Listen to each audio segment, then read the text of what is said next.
relação, por exemplo, às reformas de base, aliás, a reforma agrária, destaquei só essa aqui na pesquisa, são centenas de pesquisas. Eu colhi 500 páginas de pesquisa na Unicamp, de 61 a 65, e pegando só aquilo que interessava para a minha pesquisa. Por exemplo, a aprovação à reforma agrária no Rio de Janeiro chega a 82%. A aprovação em Curitiba e São Paulo estão ali, são as duas capitais mais conservadoras, ou que tem uma posição mais crítica com relação ao Goulart. Curitiba, 61%, é o índice mais baixo. Quando se pergunta, numa outra pesquisa, essa aqui é de São Paulo, né, realizada entre 20 e 30 de março, às vésperas do golpe, e que não foi divulgada, se as reformas de base seriam medidas demagógicas do Goulart, para se manter no poder. Só 10% acham que é isso. Quando se pergunta se são medidas que estão criando a possibilidade de uma revolução comunista no Brasil, 16%. 55%, ou seja, a ampla maioria, acham que são medidas de real interesse para o país. Uma outra crítica, eu vou encerrando,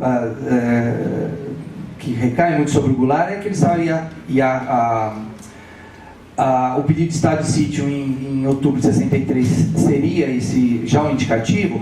O Goulart estava preparando um golpe para se manter no poder.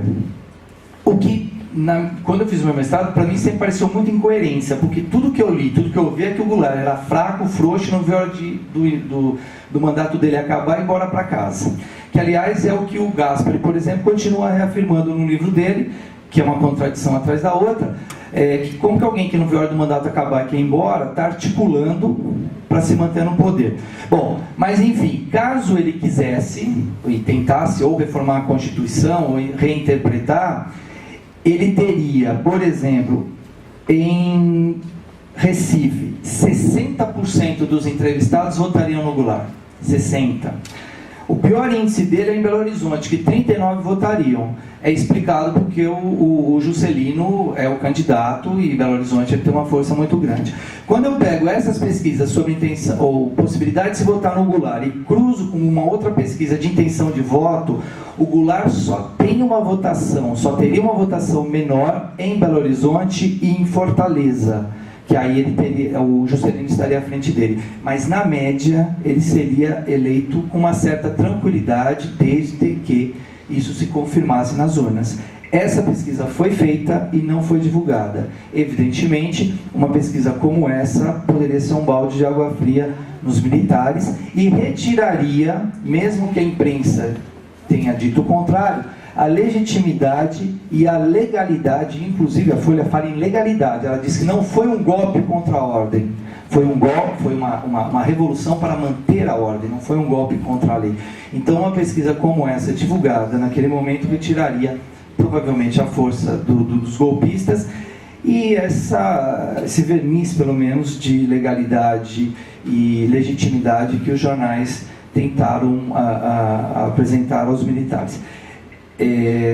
A partir de 68 você tem algumas mudanças na imprensa, mas via de regra, isso que é importante para encerrar, é começar a quebrar um pouco a ideia de que nas universidades todos resistiram, na igreja todos resistiram, e que toda a imprensa resistiu depois que percebeu que os militares não passariam o poder. Nós tivemos, mesmo depois disso, muito colaboracionismo, e talvez o melhor exemplo seja o jornal Folha da Tarde, que é do mesmo grupo, que vai ficar conhecido como Diário Oficial do Albão. Tá? Obrigado.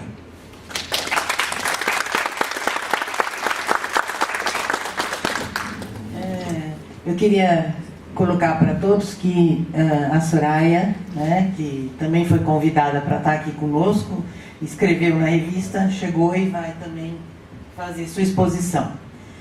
Também eu deixei de falar, né, que o Erson contribuiu com o artigo Balanço Histórico dos 50 anos do golpe militar, e o Luiz Antônio, o artigo dele, que vocês vão encontrar na revista, é A Imprensa e Opinião Pública, Análise dos Jornais do Estado de São Paulo e Folha de São Paulo no Golpe Militar de 1964.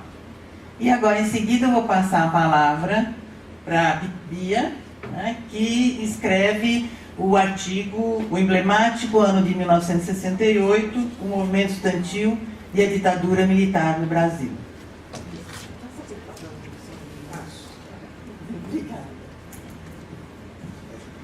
Bom, boa noite a todas e a todos. Boa noite. Boa noite. Bom. Bom, antes de começar, eu queria perguntar se tem algum estudante da PUC que está aqui. Tem algum que está estudando atualmente? Tá. Que foi estudante da PUC? Tá. Que é estudante em outros locais? Bom, então tem bastante estudante aqui. Que é operário? Tem. Outras profissões? Que profissões? Docentes da Unesp, tá? Que também estão numa luta e no movimento grevista, da qual temos que de imediato de partida apoiar, assim como a situação da USP e da Unicamp, que a gente tem acompanhado, né? E aí faz um gancho com a pergunta que terminou o Erson fazendo, ou seja, qual é o traço de continuidade ou não, né, da ditadura militar e da democracia burguesa de hoje. Eu acho que esse é um tema para a gente aprofundar no nosso debate, porque ele está presente, ele é atual e ele nos coloca em movimento, como terminou você dizendo, a importância da resistência na universidade, né? Bom, então o meu tema hoje aqui, nesses 15 minutos, na realidade é debater o emblemático ano de 68. E por que eu estou dizendo emblemático ano de 68, o movimento estudantil em 68? Porque esse ano foi de fundamental importância para a juventude nas universidades públicas e também em universidades particulares, privadas, como a PUC, no sentido de vincular a luta contra a ditadura, mas não só, a luta contra a ditadura, a luta anticapitalista, a luta anti-imperialista e a perspectiva socialista.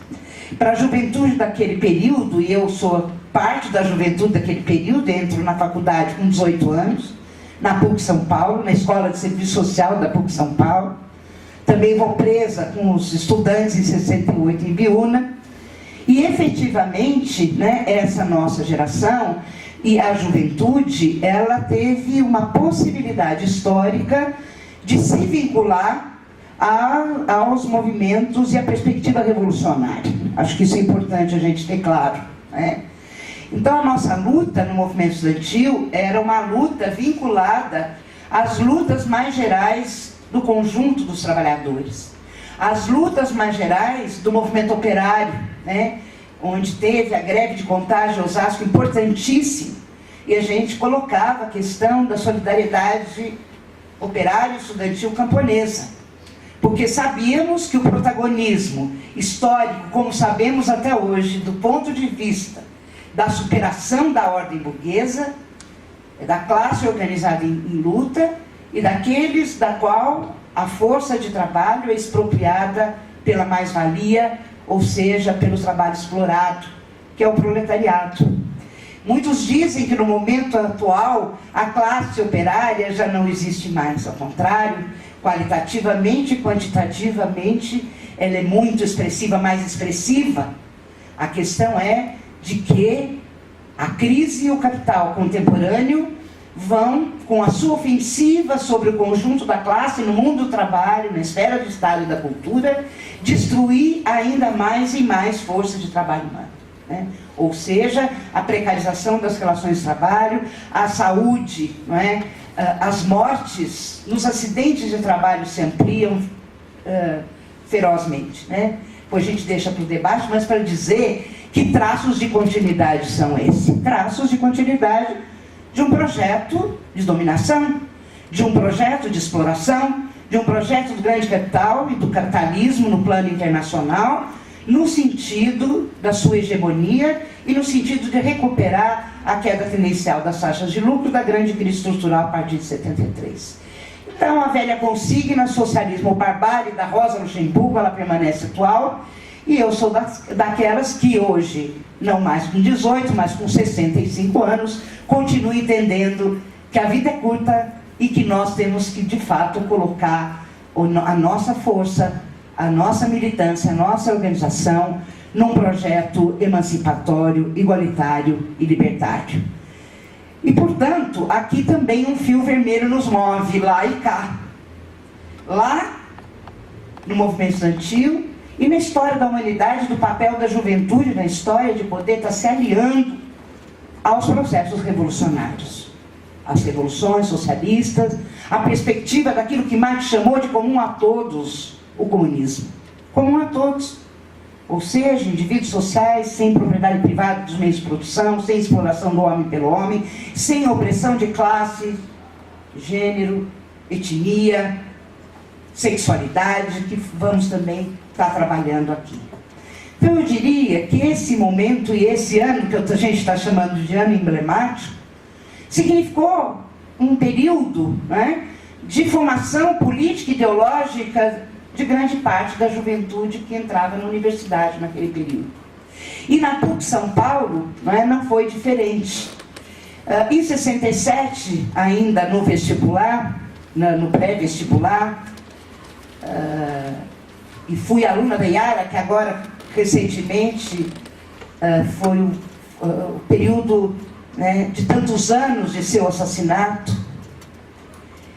E quando entramos na universidade, lutamos para a ampliação de vagas excedentes do vestibular. Então fizemos um acampamento aqui em frente, eu não sei de que lado, nós estamos para lá, né? Em frente a Monte Alegre, de 1 mês e meio, e conseguimos que parte dessas vagas remanescentes os alunos pudessem se inserir na universidade. Em segundo lugar, do ponto de vista da organização estudantil, nós tinham 3 medidas do ponto de vista da repressão, que eram, respectivamente, o decreto 477, a lei Suplicy de Lacerda e o próprio projeto MEC-USAID. O projeto MEC-USAID, como o nome está dizendo, era do Ministério da Educação e Cultura, com a USAID, nos Estados Unidos, para implementar toda a política da ideologia da segurança nacional do imperialismo nas universidades brasileiras.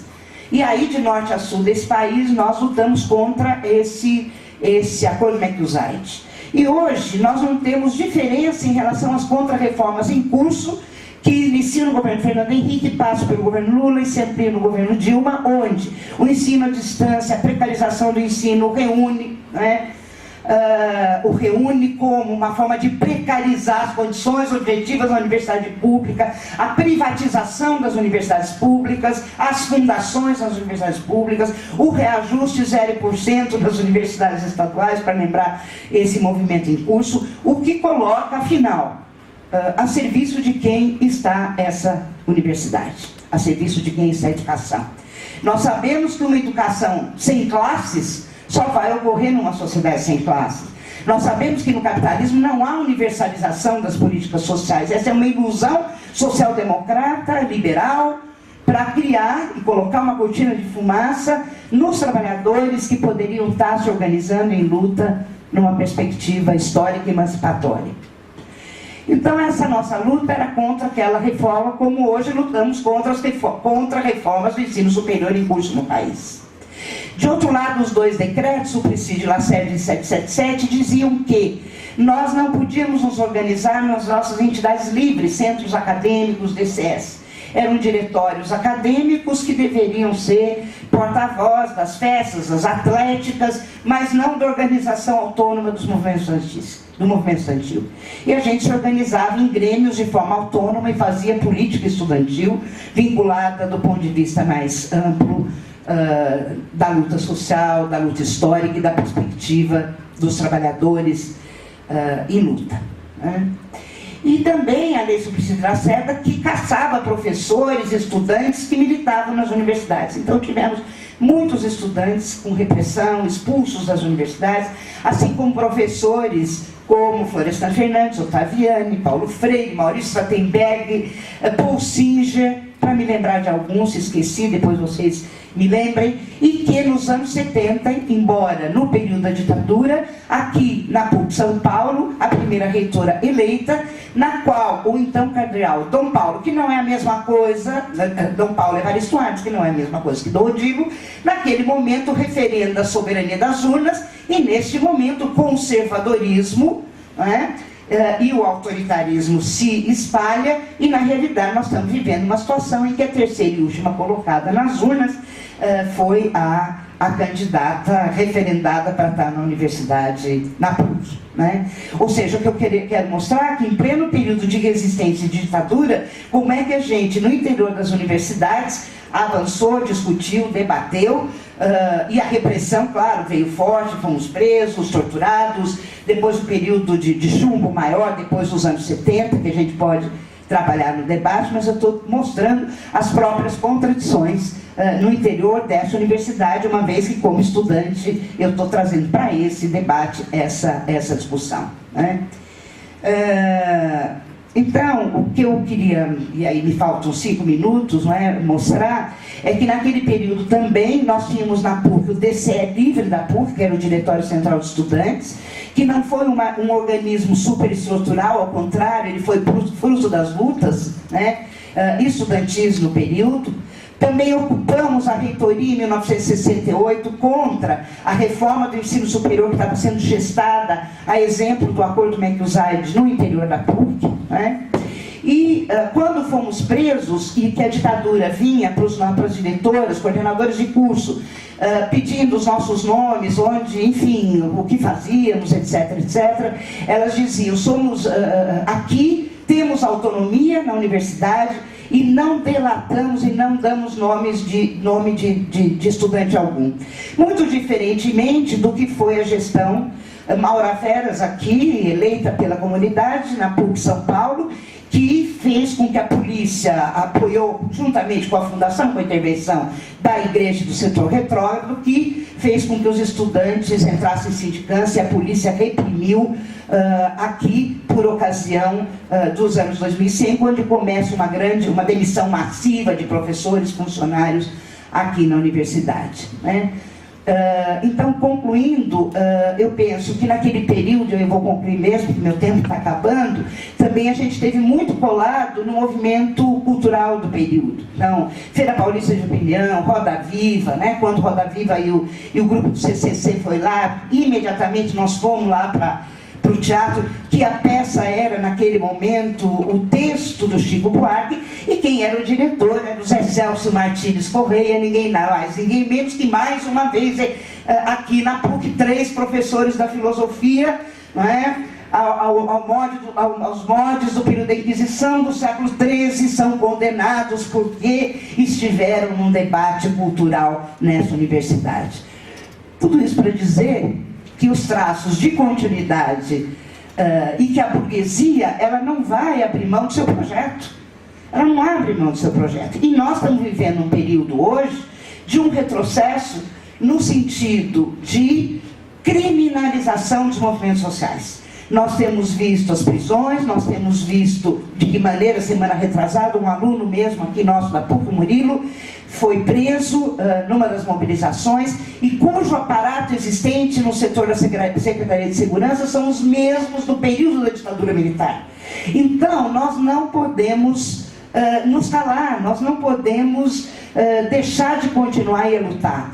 A referência à ditadura é importante, os crimes daquele período são importantes, mas eu não posso tratar dessa questão na história como algo do passado, mas trazê-la no presente e tratar no presente as questões que destroem as condições de vida, de trabalho, dos lutadores, dos operários, dos camponeses, da juventude, mediante a destruição da própria possibilidade da auto-organização, que será possível quando os trabalhadores tomarem para si o rumo da sua própria história. E como juventude, que aqui estão, continue na organização, na militância, porque o papel da juventude na luta emancipatória é de fundamental importância. Obrigada.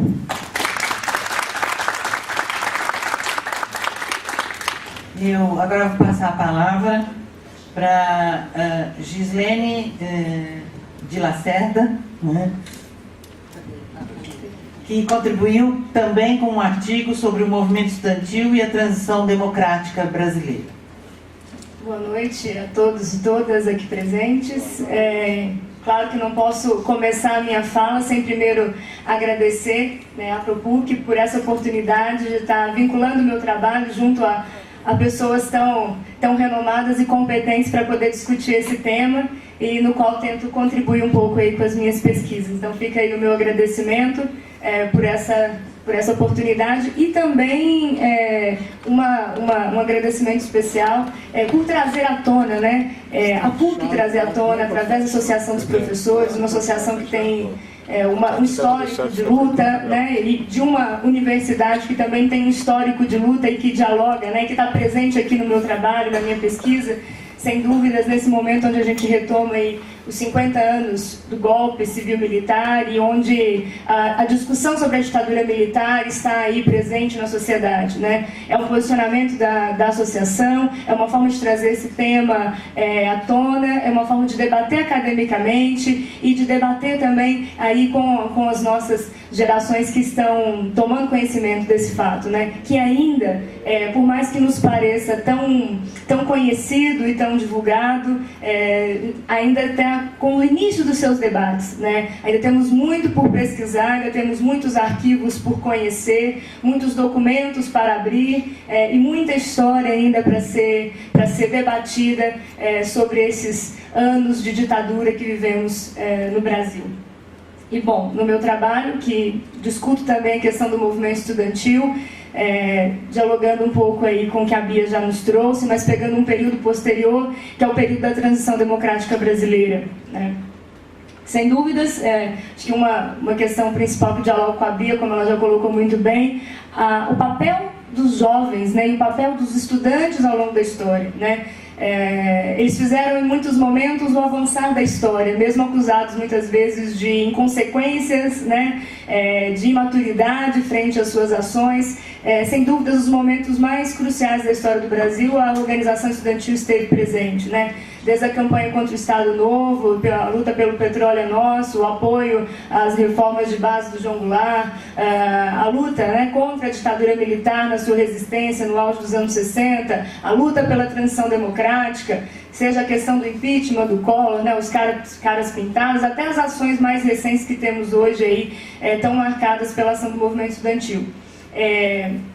Nesse caso, destaco os estudantes dentro deste período, que é o chamado da transição democrática, que coloco como um marco que é meio fluido também entre os anos de 1974 a 1985, né? Considerando aí o final desse período como um momento onde a gente tem aí um presidente civil assumindo e não mais um presidente militar, apesar de ainda por uma eleição indireta, né? E ainda não vivendo exatamente toda aquela questão da democracia. Pensar em transição traz à tona uma discussão interessante, que é o papel desses movimentos sociais nesse processo. Werneck Viana e outros autores de referência vão fazer uma diferença entre a ideia de projeto e processo da transição democrática, né? A ideia do projeto, aquele que foi proposto pelos próprios militares, onde eles queriam, né, uma transição lenta, gradual e segura, nos moldes que foram planejados por eles, de controle desse processo de caminho para um retorno de uma democracia, que muitos autores trabalham que seria uma democracia regulada, né? Contudo, os anos 70, né, em especial a partir dos 74, viveu um verdadeiro processo de uma panela de pressão, né? Era o apito da panela de pressão que estourava, dizendo que havia uma sociedade civil que por muito tempo ficou silenciada, em especial depois dos anos 68, que a Bia já nos colocou aqui como foi essa luta, mas que foi totalmente silenciada pela ação repressora do regime, em especial a partir do AI-5, né, que marca profundamente esse momento de passagem. Só que, a partir de 74, nós vamos ter uma reorganização desses movimentos sociais, né, e eles vão vir à tona e vão fazer um processo de alargamento desse projeto que inicialmente foi pensado pelos militares. E vão trazer aí uma nova perspectiva, né? Vão influenciar no curso desse projeto, que vai ser ampliado, que vai ser modificado pela ação dos movimentos sociais. A autora Barahona de Brito, ela fala que a questão central de se pensar as análises das transições é a relação de força e poder que se estabelece entre os agentes que são favoráveis e são contrários à implementação de medidas transicionais. Em termos gerais, quanto mais uma transição ocorre pela derrota de uma velha elite autoritária e dos agentes da repressão, maior é a margem de manobra para o desenvolvimento de algumas políticas, inclusive de verdade e justiça, que se desenvolvam posteriormente. As transições que ela diz, que conceitualiza como transições por ruptura, elas oferecem um maior âmbito de ação, particularmente quando há derrotas, né, em movimentos que envolvem as forças nacionais. Agora, em contraste, a transição brasileira foi uma transição que, nos conceitos dessa autora, ela trabalha como uma transição negociada e pactuada, né, que normalmente oferecem uma menor margem de ação pelo fato das forças desses regimes autoritários ainda vigorarem, de modo que essa elite que está tentando essa democratização tem que se esforçar muito mais, né, habilmente, para rever aí essa balança e esse peso em seu favor.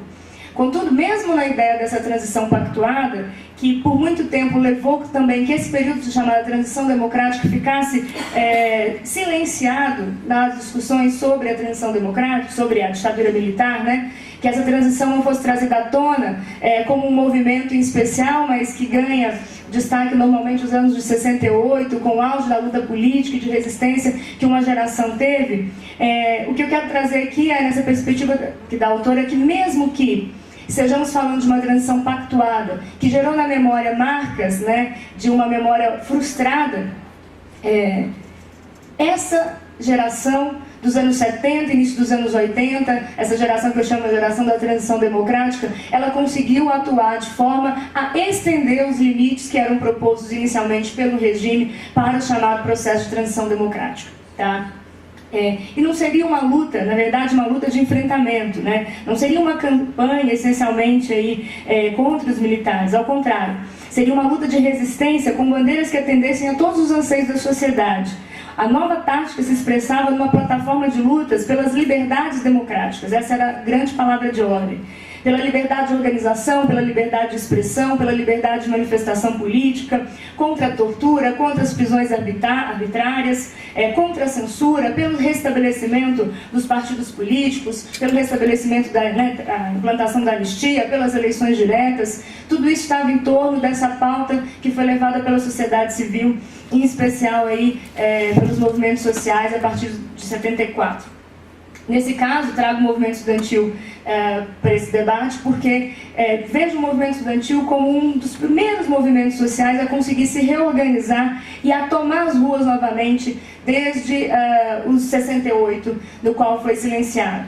É claro que, nesse projeto, os atos promovidos, como o ato público de 5.000, que aconteceu na PUC do Rio, um dos primeiros movimentos aí na transição dos anos de 75, ainda não era o grau de mobilização conseguido e atingido, por exemplo, na passeata dos 100.000, que aconteceu em 68. Mas reunir 5.000 pessoas, reunir um grupo mínimo que seja, e retomar as ruas, naquele momento simbolizava já uma grande vitória frente à ditadura militar, né? Já era um grande passo frente à ditadura. E o movimento estudantil se colocou como um verdadeiro protagonista nesse processo, principalmente a partir de 75, onde o movimento começa a se organizar na USP, se reconstrói o DCE, que nós estamos falando de um momento onde o movimento estudantil ele ressurge com uma pauta de lutas dupla, né? A primeira era pela reorganização das suas próprias entidades, os DCEs, né? Desde os DAs, os centros acadêmicos, os diretórios acadêmicos, a reorganização dos DCEs, a reorganização das UES, e chegar-se à reorganização da UNE, que, como a Bia já colocou, foi silenciada. Desde os primeiros dias após o golpe militar, o movimento estudantil foi foco da ação dos militares com a questão da repressão, né? A sede da UNE foi incendiada logo depois ao golpe, né? A Lei Suplicy Lacerda, que colocou as entidades estudantis na ilegalidade e trouxe aí todo um controle através dos diretórios que eram geridos pelo MEC, na tentativa de intervir dentro do movimento estudantil. O Decreto 477, que também foi uma implantação do AI-5 para dentro da universidade, uma forma de controlar a ação tanto de estudantes como professores. Então, há uma tentativa de uma reorganização no sentido das entidades. Reorganizar as entidades estudantis era reorganizar uma entidade de representação, né? Era reorganizar uma entidade de mobilização e era trazer a sociedade civil de novo para a pauta, para a rua, para a ação e lutar contra o regime, né? Reorganizar uma entidade que foi colocada na ilegalidade era uma luta clara colocada contra o regime. E, paralelamente a isso, né, essas lutas mais específicas de reorganização estudantil, tinham as lutas mais gerais, né? O movimento estudantil atuou ativamente na campanha pela anistia, atuou ativamente na campanha pelo retorno dos partidos políticos, atuou ativamente até as diretas já, né? como um movimento de organização social ativo e atuante nesse período dos anos 70. Bom, como já vi que está quase finalizando aqui o tempo, uma das ações que eu não podia deixar de citar aqui, estando na PUC, o ano de 1977 foi um ano marco para o movimento estudantil desse período da transição democrática. Foi um ano onde as maiores mobilizações, as lutas e as manifestações de rua tomaram ebulição por todo o Brasil, né? E, sem dúvidas, a PUC tem um marco muito grande nisso, né? E um marco muito grande, em especial, no processo de reorganização da União Nacional dos Estudantes. Desde 77, 78, até culminar no ano de 79, onde no Congresso de Salvador a UNE vai ser reinaugurada, né, e reestabelecida, houveram várias tentativas de promover encontros nacionais de estudantes na forma de tirar comissões que pudessem promover essa reorganização estudantil e chegar à reconstrução da UNE. Numa terceira tentativa de fazer o Encontro Nacional dos Estudantes, que tinha a proposta então de tirar uma comissão para organizar um congresso nacional, esse congresso se realiza aqui na PUC, depois de uma tentativa na USP, onde a ação dos militares reprime totalmente a organização estudantil. Isso vale lembrar que, ao fazer as entrevistas, trabalho com memórias também nesse processo, o que vem muito à tona é que os estudantes que militaram nos anos de 68, no ano de 68, todos os anos 60, eles têm uma marca na memória por uma repressão, né, na memória coletiva, por uma repressão que foi sofrida, vivida e é hoje conhecido de todos, né? Mas quando se fala dos anos 70, né, não se pensa muito, parece que realmente acabou a repressão, e pelo contrário, né? Há uma repressão também psicológica, né? Há uma repressão de acompanhamento total da vida desse estudante. Analisando os processos da polícia política, a gente vê o quanto eles eram totalmente vigiados e o sistema de repressão estava totalmente montado, né? O início do processo de transição democrática não levou a nenhuma minimização desse acompanhamento e dessa repressão que era feita pela polícia política. E quando a gente vê esse momento, os militantes desse período parecem que são colocados num segundo plano sobre a memória da ditadura militar, mas tiveram um papel importantíssimo e sofreram também ações repressivas, talvez diferente, claro, do que foi o 68, mas que marcaram também sua vida, marcaram, né, suas trajetórias pessoais e marcaram também a trajetória da história, né? E no caso da PUC, nesse momento, quando depois de não conseguir realizar o encontro na USP, os estudantes se rearticulam e